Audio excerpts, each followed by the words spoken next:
So to me, hate crime is any crimes that are fueled by hate, and they can be different extents. Could be serious violence against someone, or just really abusive language that can make someone feel awful. Um, and I would say that usually they're fueled by the people who are perpetrating them not understanding what it is about the other person. Some people being different, can be different races, people from different sexuality, different, different languages even, different cultures. People just not understanding where it comes from. I think a crime that's committed against somebody that is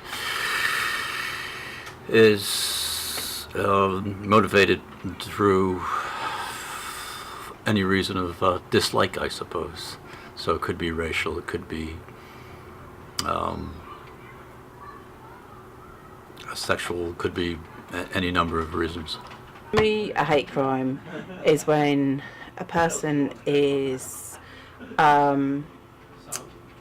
victimised for being different, be it how they look, what they believe in, what their sexuality is, what they look like, how they speak. So any type of difference, or any sort of disability, be it a physical one, a mental one, a learning disability.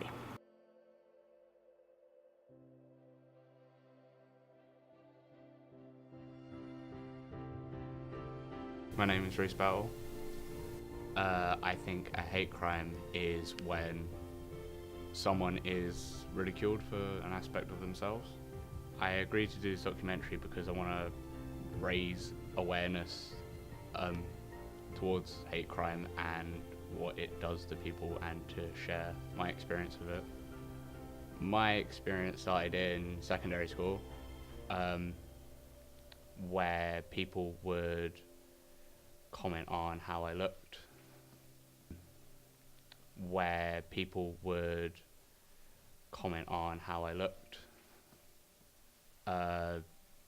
negatively. So one situation was that if I didn't change how I looked, or if I didn't go, say, they kept telling me to go get a haircut so that I could go, they would follow me after school. It's what started it. It's what caused it. So obviously through the comments and that, it's what actually activated my mental health. To seek help, to a professional if they can, and know that they're doing it out of jealousy or because they have nothing better to do, so what they're saying isn't true. And first, to seek help from friends, family, like comfort, or talk to a professional to get help. Another thing is to be headstrong about yourself, so have your self-confidence. Don't let them belittle you because they're jealous of something you have and they don't. And another thing is, don't let their words take away your future, because it's not worth the price.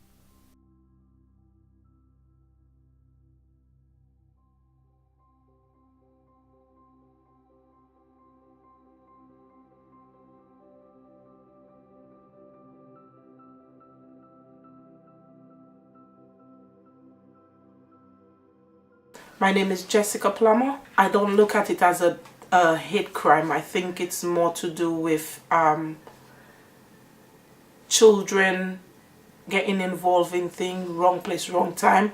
I think it's more to do with jealousy. As a mother who lost a son, I won't say it's been easy. It's been very, very difficult. It feels like your whole life has ended, and this is a life where you cannot get back, and you're forever living in fear as to the other children you have. It has broken me. It has caused a lot of illness on my part, and it has caused me to be more, how will I say it, more, it has brought me a little bit, although I love children, I love kids, it has brought me closer, even closer to more children. I lost my son Shaquan Sammy Plummer to knife crime on the 30th of January 2015. Shaquan was a young boy. He was 17, going to doing his A-levels at the sixth form in Le Swap, and he came in from, in fact he used to work 2 jobs. He used to work sometimes on a Saturday doing serving in Tottenham when football matches, and he was working with Waitrose. That used to do that from Wednesday, I think it was Wednesday, Thursday, Friday, and then the Saturday he used to do work. But if he had a day off on a Saturday and Waitrose wanted him to work, he would come in and do stuff for Waitrose. And he still used to go to school, so he used to do the 2, because he used to work with Waitrose after school. So that Friday when he came in after school, he came in and he was he was inside. He went upstairs and changed how many times, and then he came into the mirror in the front room where we are right now, and he was dressing up and fixing and saying to me, "Mommy, do I look peng?" Because that's his word. But he wasn't a child in any gang. He wasn't involved in any gang or doing drugs. He was more into his schoolwork because he wanted to be ahead of Chantel, because I've got 2 other children, and Chantel was in university when that happened. And that day he left, the Friday he left, he said he was going to work. The how you call it, he left the day, and when he was going down, my last, which is something I do with all of them, I would say to him, make sure you be a leader, not a follower. And my neighbor, one of my neighbor, which is a good friend of mine, she spoke to him and she said to him, leave him. I said, Ray, just tell him. And my friend turned around and she said, leave him, Jess. You know he's a good boy. Just leave him. And then my son burst out laughing, and he left, he waved, and that was it. That's all I heard until the Friday evening when the doorbell knocked. The door ring, I was in the kitchen preparing their school clothes and his work clothes. And when the doorbell rang, that's when they told me. In fact, I did not know. When the doorbell rang, I left the kitchen, went into the window, and I was looking and I'm saying, no, you can't open the door. Why this boy have to be ringing the door like that? And when I went through the front room window, I saw the flashing blue lights. And then I said, no, I hope he wasn't in any trouble or anything like that, or he get involved in anything on the street, because your mind always go wanders off, isn't it? So what I did was I went downstairs, and that's when I got the news that my son got stabbed. But they didn't say he got stabbed. All they said, I need to go to the hospital. So I break down on the stairs and not knowing what to say. And then it was Andre and myself that was here. It's all a bit confusing because I told Andre. Andre said to me, I said to Andre, the man said for us to go into the hospital. And then I said to Andre to come, and Andre said no, he didn't want to. And I left with them, and then I told Andre to call the dad, and that's when we went to the hospital. And that's where we got to know that Shaquan got stabbed, and he got stabbed in an unprovoked attack, where they say he went to a party, but the boy did not allow him in, and the boy wanted to know what he had in the bag. And when he said he didn't give the boy the bag, he turned around and said to the boy to forget about it. When he told the boy to forget about it, he walked away. The boy then went into his house, got a knife, followed him, stabbed him, turned around and said to the friend, if anything happened to him, it's on the 2 friends. And then the boy ran off. And by then my son was fighting for his life. And I think by the time he got to the hospital, or if it's on the way from the hospital, he was then pronounced dead.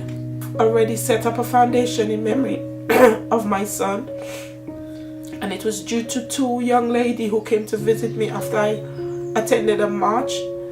The lady, one of them lost her son through the same knife crime a couple of years before Shaquan, and she said the best thing to do is to keep your son's memory alive, and I set up a foundation in memory of my son.